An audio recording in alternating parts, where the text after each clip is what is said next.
नमस्कार, स्वराज एक्सप्रेस में आप सभी का स्वागत है। मैं हूं आपके साथ कविता पांडे और आज का हमारा मुद्दा है नक्सल, सियासत, बयानबाजी। छत्तीसगढ़ के बस्तर इलाके में एक के बाद एक भाजपा नेताओं की हत्या के मामले ने तूल पकड़ लिया है। नक्सलियों द्वारा की गई हत्याओं पर अब प्रदेश में सियासी बवाल तो उठा ही है, साथ ही इस मामले की गूंज देश के सर्वोच्च सदन में भी जोर शोर से सुनाई दी। देखिए हमारी खास रिपोर्ट और इसी पर हम चर्चा करेंगे।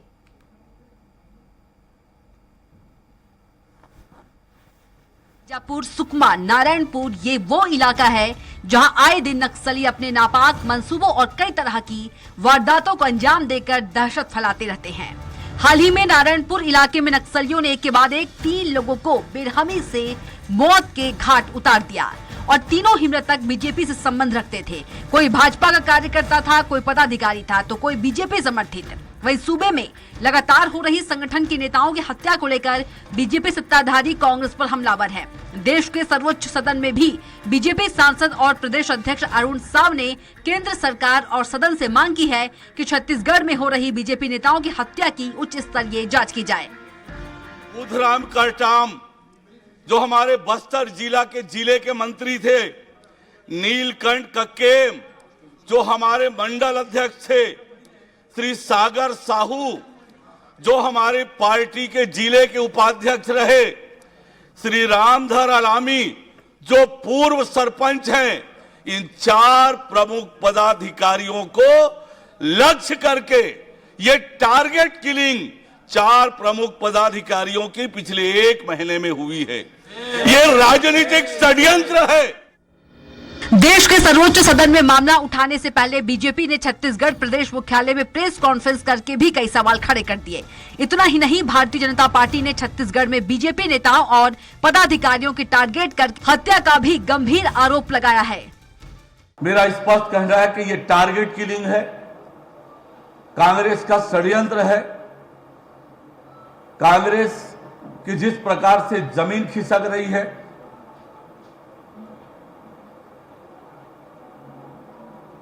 जिस प्रकार से भारतीय जनता पार्टी की सक्रियता बढ़ रही है, कांग्रेस पार्टी अब छत्तीसगढ़ को रक्त रंजित करने में तुली हुई है। यह पहली बात नहीं है जब छत्तीसगढ़ के बस्तर इलाके में नक्सली अपनी कायराना करतूतों को अंजाम दे रहे हैं, बल्कि इसके पहले भी नक्सली कई तरह की वारदातों को अंजाम दे चुके हैं। ऐसे में अब मुख्यमंत्री भूपेश बघेल भी नक्सलियों द्वारा घर में घुसकर राजनीति से जुड़े लोगों की हत्या के मामलों को नक्सलियों की बौखलाहट करार दे रहे हैं। मुख्यमंत्री भूपेश बघेल का कहना है कि जिस तरीके से घटनाएं हो रही हैं, उन घटनाओं को देखते हुए पुलिस के आला अधिकारियों से कहा गया है कि वह बस्तर इलाके में बैठक करे, सभी जिलों के पुलिस अधिकारियों को बुलाकर रणनीति बनाए और ख्याल रखा जाए कि अब इस तरीके की नक्सली वारदात की पुनरावृत्ति न हो पाए। ये बात सही है कि भारतीय जनता पार्टी के कुछ नेताओं की हत्या हुई है और बेहद दुर्भाग्यजनक है, लेकिन इससे ये भी सिद्ध होता है कि जो नक्सल है वो अब घर में घुस के व्यक्तिगत रूप से कहीं कहीं जाके हत्या कर रहे हैं। इसका मतलब ये है कि उसकी ताकत बहुत कमज़ोर हो चुकी है और अपनी उपस्थिति दर्ज करा रहे हैं। और मैंने अभी डीजी को निर्देश किया कि जितने भी सभी दलों की बैठक तत्काल सभी एसपी ले ले जो नक्सल प्रभावित जो जिले हैं। छत्तीसगढ़ में नक्सलियों द्वारा लोगों को घर में घुसकर मौत के घाट उतारने की घटनाएं अमूमन कम ही देखने को मिलती है।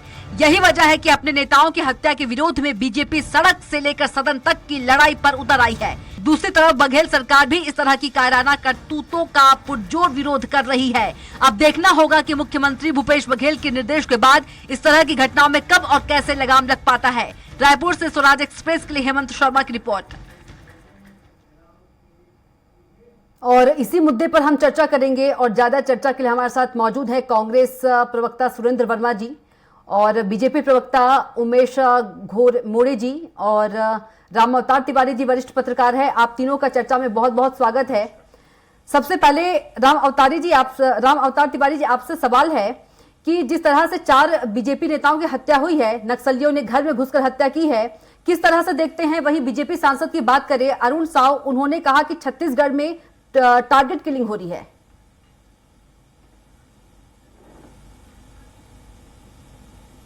देखिए, हिंसा का तो निंदा होनी चाहिए हिंसा को किसी हालत में बर्दाश्त नहीं होनी चाहिए और हिंसा के मामले पर राजनीति भी नहीं होनी चाहिए।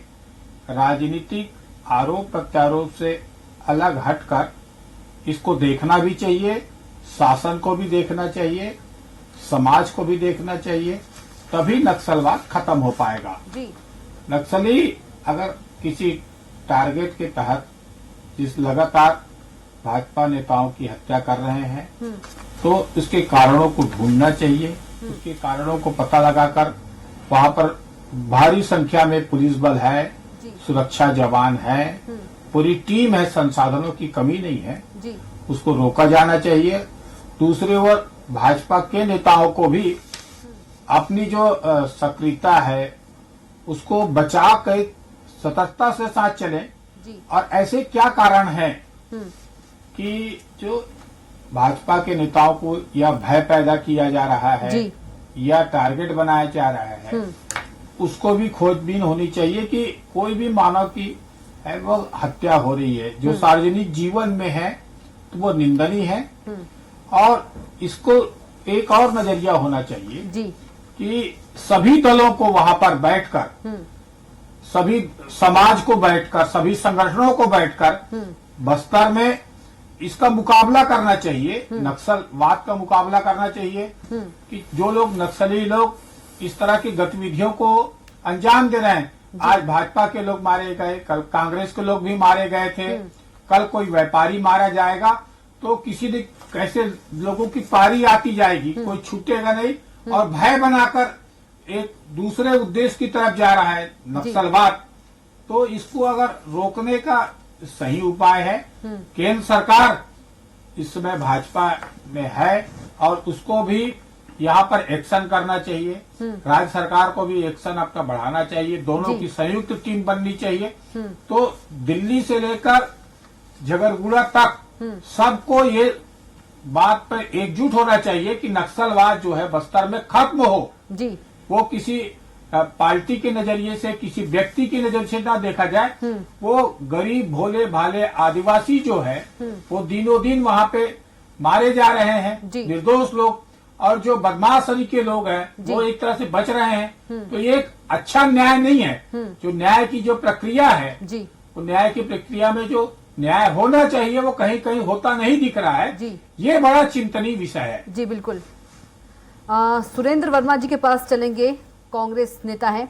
सुरेंद्र जी, सीधे सीधे आरोप है बीजेपी का कि राजनीतिक षड्यंत्र है ये।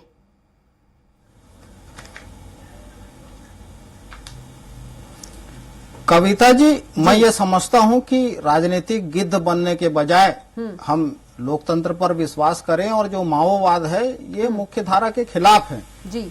हमारे लोकतंत्र में हिंसा के लिए कोई स्थान नहीं है। जी। किसी पार्टी का कार्यकर्ता होने से पहले जिनकी शहादत हुई है वो इस प्रदेश के नागरिक हैं। जी। और भूपेश बघेल सरकार का वादा है भय मुक्त वातावरण का और उस दिशा में सरकार प्रयास कर रही है। लगातार जो है नक्सलवाद छत्तीसगढ़ में पिछले 4 साल में सिमटा है। ये केवल मेरा कथन नहीं है, ये एनसीआरबी के आंकड़े हैं। इसमें वर्षवार शहादत की ये सूची है। 2003 से लेकर 2020 तक के आंकड़े आए हैं। ज्यादा कीमत चुकाई है वहां के स्थानीय आदिवासियों ने। जो सुरक्षा बलों की शहादत जो है 2004 से 18 के बीच 1099 सुरक्षा बल के जवानों की शहादत हुई है, वहीं 1442 आम नागरिक शहीद हुए थे। पिछले 4 साल में ये 80% कमी आई है शहादत के मामलों में। और मूल बात जो है, प्रदेश के मुखिया भूपेश बघेल जी और उस वक्तव्य के दौरान प्रदेश के गृह मंत्री भी मौजूद थे। डीजीपी को यह निर्देश दिया गया है कि जिला स्तर में सर्वदलीय बैठक बुलाकर वहां के जो पुलिस कप्तान हैं वो ये सुनिश्चित करें। तो इस दिशा में मैं समझता हूं कि प्रदेश के भाजपा के अध्यक्ष जो सांसद भी हैं अरुण साव जी, वो केंद्र में जो पहले के जांच लंबित हैं उनकी प्रगति रिपोर्ट पूछ लें केंद्र से। एनआईए में जो भाजपा के ही विधायक थे भीमा मंडावी जी, 2019 से आज तक जो है वो एनआईए की जांच लंबित है। चालान प्रस्तुत करने के बाद भी वो कहते हैं कि हम जांच पूरी नहीं किए हैं अभी। तो राज्य सरकार को दोष देने के बजाय राज्य सरकार तो हर मोर्चे पे काम कर रही है। विकास, विश्वास और सुरक्षा, स्थानीय जनता की सहभागिता भी बढ़ी है और इसी का परिणाम है कि शहादत में 80% तक की कमी आई है, जो पूरे छत्तीसगढ़ के लिए कविता जी एक उपलब्धि है। और भारतीय जनता पार्टी जब एक उंगली कांग्रेस की तरफ या सरकार की तरफ उठाती है तो उसको ये नहीं भूलना चाहिए कि 3 उंगलियां उनके तरफ भी उठी है।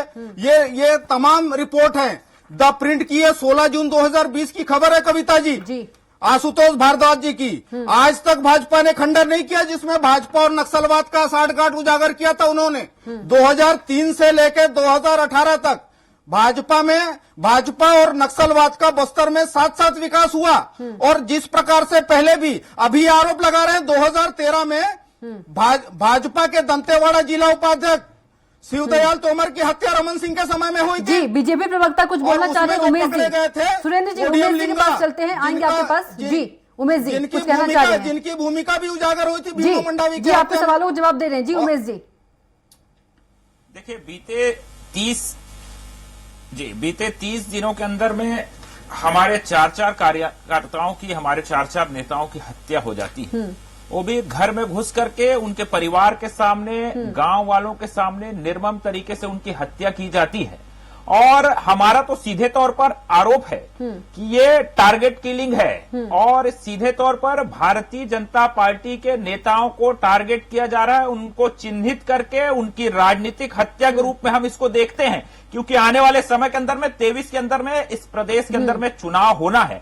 और निश्चित तौर पे उस बस्तर क्षेत्र के अंदर में हमारे एक भी विधायक नहीं है। और मैं बड़े दुख के साथ कह रहा हूं कि हमारे एक विधायक थे, भीमा मंडावी जी, और किस प्रकार से संदिग्ध परिस्थितियों के अंदर में, किस प्रकार से नक्सली घटना में उनकी शहादत हुई, किस प्रकार से नक्सली वारदात में उनकी वहां पर निधन हो गया। इन तमाम घटनाक्रम को हमने देखा है और लगातार बीते 30 दिनों से और पिछले कुछ दिनों के अंदर लगातार एक के बाद एक बैक टू बैक हमारे 3 नेताओं की हत्या हो जाती है। और जिस प्रकार से बयान मुख्यमंत्री जी का निकल करके आता है कि एनआईए की जांच करा ले, तमाम तरह की जांच करा ले। अरे साहब, आप इस प्रदेश के मुखिया हैं, इस प्रदेश के मुख्यमंत्री हैं। आप पहले स्टेप क्यों नहीं लेते? आप जांच का आदेश क्यों नहीं देते? हमने तो मांग की प्रारंभ में कि आप न्यायिक जांच का आदेश दीजिए, लेकिन आपको केवल और केवल नक्सल वाले मामले में राजनीति करनी है। और ये केवल आज का विषय नहीं है कि भारतीय जनता पार्टी के नेताओं की यहां पर शहादत हो गई, उनको नक्सलियों ने घर में घुस करके मारा, तो भारतीय जनता पार्टी यहां पर आवाज उठा रही है। हम बीते 4 वर्षों से कह रहे हैं लगातार, ऐसे तमाम एविडेंस मिले हैं, ऐसे तमाम प्रमाण मिले हैं कि नक्सली गांव के अंदर में घुस करके बाकायदा पंचायत लगा करके सजा सुना रहे हैं, गांव वालों को प्रताड़ित कर रहे हैं, गांव वालों की हत्या कर रहे हैं। ऐसे सैकड़ों मामले उमेश जी, आपने भी अभी सीधे तौर पर उमेश जी, विषय है कि ये सरकार इन विषयों को गंभीरता से नहीं ले रही। उमेश जी, आपने भी अभी सीधे तौर पर कहा कि सीधे तौर पर आरोप लगा रहे हैं। बीजेपी के जो अरुण साव जी, उन्होंने भी आरोप लगाया है कि टारगेट किलिंग है। किसके द्वारा टारगेट किलिंग करवाई जा रही है? सवाल ये है। देखिए, हमने कहा ना कि इसकी जांच होनी चाहिए। हम तो लगातार राज्य की सरकार से मांग नहीं, कर रहे हैं। आपने कहा ना, और सांसद अरुण साव ने भी कहा कि टारगेट किलिंग, तो आपने कहा टारगेट किलिंग कौन करवा रहा है? ये टारगेट किलिंग कौन करवा रहा है? मैं आ रहा हूं उसी पे, मैं कविता जी, मैं आ रहा हूं उसी पे, आप सुनिए ना। देखिए, जिस प्रकार से आने वाले समय के अंदर में 23 के अंदर में चुनाव है और कांग्रेस की जमीन यहां पर खिसकी हुई है, एक उपलब्धि नहीं है। भारतीय जनता पार्टी के तमाम नेता उस बस्तर जैसे सुदूर क्षेत्रों के अंदर में जाकर के उन आदिवासियों की पीड़ा को समझ रहे हैं, उनसे बात कर रहे हैं, सरकार की योजनाएं कब कहां तक पहुंच रही है, कहां तक उनके साथ धोखा हो रहा है, उन तमाम चीजों से अवगत कराते हुए उनकी समस्या का निराकरण करने का प्रयास कर रहे हैं। बीजेपी ने सीधे तौर पर आरोप लगाया है टारगेट किलिंग का, टारगेट किलिंग कौन करवा रहा है? मैं आ रहा हूं, इस बात की पीड़ा, इसका जवाब की तकलीफ। उमेश जी, इसका जवाब चाहिए। टारगेट किलिंग का आरोप लगाया है, उसी पे आ रहा हूं टारगेट किलिंग, और मैं उसी पे। आप सुनेंगे, आप सुनेंगे तभी ना उत्तर आएगा। आप बीच में इंटरप्ट कर देती हैं। और जिस प्रकार का इतिहास रहा है कांग्रेस का, कांग्रेस यहां पर सत्ताधारी दल है, और जिस प्रकार से मुख्यमंत्री जी का इसमें ढुलबुल रवैया है, जिस प्रकार से हमारे तमाम जो नेता हैं उस बस्तर जैसे सुदूर क्षेत्र के 2018 के अंदर में कांग्रेस सरकार में आती है, तमाम जो हमारे स्थानीय स्तर के जो नेता हैं, जो उमेश जी इतिहास तो पता है। उमेश जी, मेरा सवाल यह है कि टारगेट किलिंग कौन करवा रहा है? मेरा सवाल यह टारगेट किलिंग कौन करवा रहा है? सुरक्षा कविता जी आप जवाब सुन नहीं रही हैं। नहीं, आप मेरे सुरक्षा कम किया गया टारगेट करके इतिहास भारतीय तो मुझे जनता भी पता है, पार्टी के सबको नेताओं इतिहास को, पता है। आप कार्यकर्ताओं बताइए को, टारगेट किसने किलिंग किया कौन करवा सुरक्षा रहा है? कम? टारगेट कांग्रेस किलिंग की कौन करवा रहा सरकार ने है? किया सुरक्षा कम। टारगेट कांग्रेस किलिंग की कौन करवा रहा सरकार है? ने किया सुरक्षा कम। मैं तो वही कह रहा हूं ना, वही कह रहा हूं। उमेश जी, आप तो एक लाइन में जवाब दीजिए। टारगेट किलिंग का आरोप तो बीजेपी लगा रही है, आप भी यहाँ पर लगा रहे हैं, लेकिन टारगेट किलिंग करवा कौन रहा है? सवाल ये है, आप सवाल का जवाब दीजिए।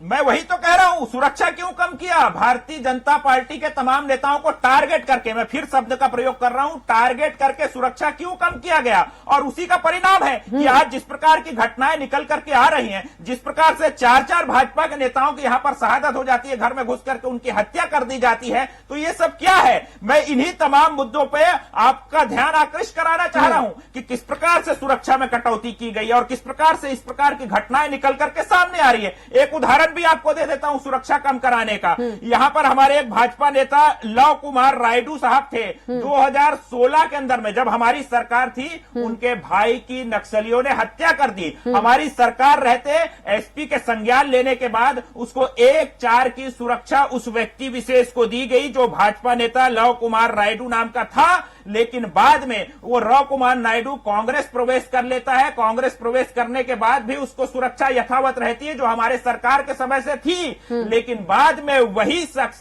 जब 2022 के अंदर में कांग्रेस छोड़ करके वापस भाजपा में आता है तो उसकी सुरक्षा हटा ली जाती है। उसको उच्च न्यायालय की शरण लेनी पड़ती है सुरक्षा की मांग को लेकर के। ये किस ओर संकेत करता है? क्या ये बदलापुर की राजनीति नहीं है कि भैया आप उसकी सुरक्षा तो हटा कौन बदलापुर की राजनीति कर रहा है? कौन टारगेट किलिंग कर रहा है? यही तो मैं सवाल आपसे बार बार पूछ रही हूँ उमेश जी। सुरक्षा उसकी खतरा के आधार पर उसका राजनीतिक मापदंड होना चाहिए। चलिए ठीक है, आएंगे सुरेंद्र जी आपके पास, उससे पहले राम अवतार तिवारी जी के पास चलते हैं। तिवारी जी, तमाम चीजें क्या इंगित करती हैं? मैं तो वही कह रहा हूं कविता जी, तो आप खुलकर बोलिए ना। हमारा प्रदेश जो तिवारी जी जी, हमारा प्रदेश जो है नक्सलवाद से प्रभावित है। हमारा राज्य और एक बड़ा भूभाग, वहां पर नक्सली अपने मंसूबे के तहत वो लोगों को मारते हैं, जो उनके काम में बाधा डालते हैं, उन लोगों को मारते हैं, उन लोगों को निशाना बनाते हैं। तो ये कोई भाजपा या कांग्रेस के कार्यकर्ता नहीं है जी, यो एक बस्तर के सभ्य नागरिक हैं। उनकी जानमाल की सुरक्षा की जिम्मेदारी स्थानीय प्रशासन की है, सरकार की है, और राजनीति से ऊपर उठकर इसका सभी करते हैं। कोई भी सरकार जो है ये नहीं चाहती कि उसके शासनकाल में उसके ही कार्यकर्ताओं की हत्या हो, ये कोई भी सरकार नहीं चाहेगी। अब इसमें ये सवाल हो सकते हैं कि सुरक्षा व्यवस्था की कमजोरी, खुफिया तंत्र की कमजोरी, या खुद जो व्यक्ति जीवन जी रहा है उसकी अपनी कमजोरी, या नक्सलियों के बीच तो भय बनना चाहिए, वहां पे शासन प्रशासन का वो नहीं बन पाना, स्थानीय जो लोग हैं वो उनके सक्रियता भी कारण हो सकते हैं। ऐसे राम अवतार तिवारी जी, क्या कारण है कि भय नहीं बन पा रहा है? नक्सलवाद की घटनाएं होती है जी, क्या कारण है कि भय नहीं बन पा रहा है? देखिए, नहीं, धीरे धीरे भय बन रहा है। कल से आज जो है वो बस्तर ठीक है। बस्तर क्योंकि बहुत बड़ी घटना है, घर में घुसकर नक्सली द्वारा मारना। अब इसको खत्म करने के लिए अभी कुछ महीनों से फिर से नक्सलवादी सक्रिय हो गए हैं। इसके लिए एक बड़े प्लान के साथ, एक रोड मैप के साथ, और राजनीति से ऊपर उठकर अगर दोनों राजनीतिक दल, केंद्र सरकार और राज्य सरकार समन्वय के साथ चले तो ये नक्सलवाद जो अब बचा कुचा है कुछ इलाकों में, कुछ क्षेत्रों में, वो भी खत्म हो सकता है। लेकिन दोनों पार्टी तिवारी जी एक दूसरे पर आरोप लगाती रहती है। राजनीति करने की जरूरत नहीं जी, है। बिल्कुल। आरोप, देखिए, राजनीतिक दल के लोग, राजनीतिक दल के प्रवक्ता जो है अपनी राजनीतिक पार्टी की विचारधारा, अपनी पार्टी की प्रतिबद्धता, उसके अनुसार बयान देते हैं जो उनका धर्म है। जो राजनीतिक दल के लोग जो सही बात कौन है, किसकी ये समस्या है, कौन इसमें आरोपी है, ये बातों को वास्तविक तौर पर बोल नहीं पाते। इसी का तो फायदा उठा रहे हैं नक्सली। राजनीतिक दल अपने स्वार्थ के तहत काम करते हैं, अपनी विचारधारा, अपनी पार्टी की मजबूती, पार्टी में फायदा कैसे हो, इससे ऊपर नहीं उठ पाते। इसलिए नक्सल जो है वहां पर पनप रहे हैं। उसको खत्म करने के लिए दोनों पार्टियों को एकजुट होना चाहिए। आखिर लोकतंत्र में लोकतंत्र को बचाएंगे कैसे? तो लोकतांत्रिक व्यवस्था को बचाने के लिए एक अच्छा प्रशासन होना चाहिए, वहां पर अच्छा व्यवस्था होनी चाहिए, एकजुटता होनी चाहिए नागरिकों के बीच। राजनीतिक दल के लोग राजनीति करें चुनाव के समय, बाकी समय जो समस्याग्रस्त बना हुआ है बस्तर, उस समस्या को हल करने में ध्यान दें तो नक्सलवाद खत्म होगा और उनकी भी जान माल की सुरक्षा होगी और एक अच्छा सुनहरा बस्तर, एक विकास करता हुआ बस्तर दिखेगा तो सबके लिए फायदेमंद होगा। जो कई वर्षों से बिल्कुल सही कहा आपने बस्तर में तिवारी जी, खूनी संघर्ष की सुरेंद्र वर्मा जी के पास चलते हैं। सुरेंद्र जी कुछ कहना चाह रहे थे तिवारी जी। जी सुरेंद्र जी।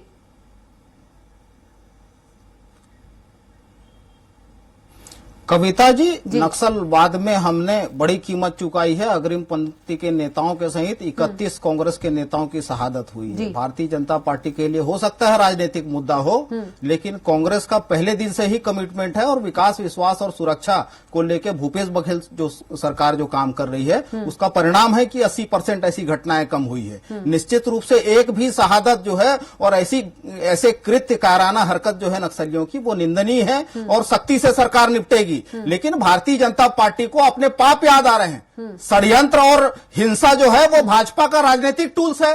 तमाम उदाहरण है। इनके समय में मंत्री हुआ करते थे राम विचार नेता, नक्सलियों को चंदा देने की रसीद तक वायरल हुई थी। विक्रम उसेंडी और लता उसेंडी का ये जो बीजेपी बोल रही कांग्रेस की जमीन खिसक गई है। देखिए ये सर्वविदित है। बीजेपी बोल रही कांग्रेस की जमीन खिसक गई है। बस्तर में 2 उपचुनाव हुए, भाजपा का सुपड़ा साफ हो गया। यहाँ पर आप राजनीति कर रहे हैं भारतीय जनता पार्टी के। उमेश जी रुक जाइए, आऊंगी आपके पास। उमेश जी रुक जाइए, आपके पास आऊंगी। उमेश जी आऊंगी आपके पास। उमेश जी आऊंगी आपके पास। जी सुरेंद्र जी, आप उन लोग का नाम क्यों नहीं बताते जो नक्सलियों का इलाज कराने दूसरे प्रदेश? उमेश जी आऊंगी आपके पास। अभी बारी इनकी है। सुरेंद्र जी की बारी है जी। कांग्रेस में के विधायक है। कविता जी बेबुनियाद सुन लीजिए आपको भी मौका मिलेगा, आपके पास आएंगे जी। कविता जी 12 विधानसभा की सीटें हैं बस्तर में। भाजपा को पूरी तरह से नकार दिया गया। 2 उपचुनाव भी हुए, दोनों में भाजपा को हार का सामना करना पड़ा। वहां पर जो विश्वसनीयता है भाजपा की पूरी तरह से खत्म हो चुकी है। हाल ही में नारायणपुर की घटना भी भाजपा के षड्यंत्र उजागर हुए। वहां का जिला अध्यक्ष जो है नफरत हिंसा फैलाने के आरोप में बंदी है। और जिस प्रकार से धर्मेंद्र चोपड़ा, याद होगा आपको, नक्सलियों के बड़े सप्लायर थे, भाजपा के तत्कालीन सांसद की गाड़ी से उनकी गिरफ्तारी हुई थी। और पोडियम लिंगा, चले उमेश जी, उमेश जी बोलिए। नक्सलियों को ट्रैक्टर सप्लाई करते हैं। सुरेंद्र जी रुक जाइए। उमेश जी, सुरेंद्र जी, उमेश जी। इनके नेता आते हैं छत्तीसगढ़ में 2018 के चुनाव में, नक्सलियों को भटका हुआ क्रांतिकारी बताते हैं। अभिषेक सिंह ने क्या नेता आते हैं? सुन लीजिए सुरेंद्र जी, सुन लीजिए, आपकी बारी होगी। सुरेंद्र जी सुन लीजिए, सुरेंद्र जी सुन लीजिए, सुरेंद्र जी सुन लीजिए, वो सभी नक्सली पूरे नहीं होते। सुरेंद्र जी सुन लीजिए, समय कम है, समय कम आओ जी। की स्थिति छत्तीसगढ़ में हुई है। देखिए सुरेंद्र जी बोलने दीजिए उमेश जी को। सुरेंद्र जी उमेश जी को बोलने दीजिए, प्लीज रिक्वेस्ट है आपसे। सुरेंद्र जी उमेश जी को बोलने दीजिए, आपकी बारी हो गई है। क्या किया 4 वर्षों के अंदर में? केवल भ्रम फैलाएंगे अखबारों की कतरन लेकर के। एक कार्रवाई क्यों बचा रही है? किसको? सुरेंद्र जी उमेश जी को बोलने दीजिए, आपकी बारी हो गई ना। उसके षड्यंत्रकारी कब उजागर होंगे? केंद्र की एजेंसियां किसके इशारे पर किसको बचा रही है बताए? इस बात की जानकारी झीरम मामला 10 साल हो गया। देखिए सुरेंद्र जी आपकी बारी हो गई। सुरेंद्र जी आपको प्रॉपर समय मिला है, अब बारी उमेश जी की है। सुरेंद्र जी रुक जाइए प्लीज। सुरेंद्र जी प्लीज रुक जाइए। सुरेंद्र जी प्लीज, सुरेंद्र जी प्लीज रुक जाइए। विधायक बस्तर क्षेत्र के अंदर में किसकी आंखों में गड़ रहा था, ये भी जांच का विषय है। जी उमेश जी कंटिन्यू आप। उमेश जी देखिए कविता जी, ये बीच में इंटरप्ट करेंगे, ठीक है, समय का अभाव है, जल्दी से आप अपनी बात रख दीजिए। और आने वाले समय के अंदर में इस प्रकार की इस प्रकार की घटनाओं की पुनरावृत्ति ना हो, इस पर मुख्यमंत्री जी कुछ नहीं बोलते, इस घटना की जांच के लिए कुछ नहीं बोलते, और ये उल्टा भाजपा को कहते हैं कि भैया आप जाइए एनआईए की जांच के लिए करिए। अरे आप इस प्रदेश के मुख्यमंत्री हैं, आपकी क्या नैतिक जिम्मेदारी घटना नहीं की तो सीएम बनती? भूपेश बघेल ने कहा भारतीय है। जनता पार्टी के नेता है क्या? छत्तीसगढ़ के नागरिक आप भारतीय जनता पार्टी के नेताओं को आप नहीं मानते हैं क्या? आने वाले समय के सुरेंद्र जी अंदर क्यों बोल रहे हैं आप? अभी समय उनका है तो उमेश जी का। इस बात का आश्वासन इसी प्रकार से आपको Tiwari ji last comment, Tiwari ji, Ram Avtar Tiwari ji last comment, Ram Avtar Tiwari ji last comment. Surendra ji please आप रुक जाइए, उमेश जी आपसे मैं रिक्वेस्ट है, राम अवतार तिवारी जी लास्ट कमेंट, समय का बहुत अभाव है।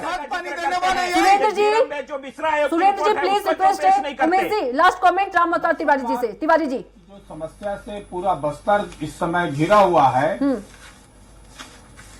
नक्सलवाद की समस्या से बस्तर घिरा हुआ है जी, उसकी मुक्ति के लिए सारे राजनीतिक दलों को इस समय एक हो जाएं और एक होकर वहां पर राजनीति करेंगे तो ये समस्या बनी रहेगी जी। और इस समस्या का हल नहीं निकलने से वहां पर दिनों दिन जिस तरह विकास होना चाहिए जिस गति से वो नहीं होगा। लोकतंत्र जिस तरह से वहां जीवित रहे, लोकतंत्र की वहां पर खूबसूरती दिखे वो नहीं दिख रहा है। जी, बिल्कुल वहां राम के जो अवतार लोग तिवारी हैं, जी, समय भोले का भाले अभाव है, आदिवासी हैं, यही रोकना चाहूंगी। उनका विकास होना चाहिए जी। वो नहीं दिख रहा है। शिक्षा, स्वास्थ्य पर ध्यान दें। जी तिवारी जी ये समय दिशा का में अभाव है काम तो करने आप की यही इस रोकना समय चाहूंगी, जरूरत चर्चा है। को ही विराम देना ना चाहूंगी। ही आपस में आरोप प्रत्यारोप की राजनीति से परे रहें। जी चलिए, सुरेंद्र वर्मा जी आपका भी बहुत धन्यवाद, और उमेश घोरबोडे जी आपका भी बहुत धन्यवाद, और राम अवतार तिवारी जी आपका भी बहुत धन्यवाद चर्चा में जुड़ने के लिए। तो नक्सल सियासत बयानबाजी में इतना ही। आप देखते रहिए स्वराज एक्सप्रेस। नमस्कार।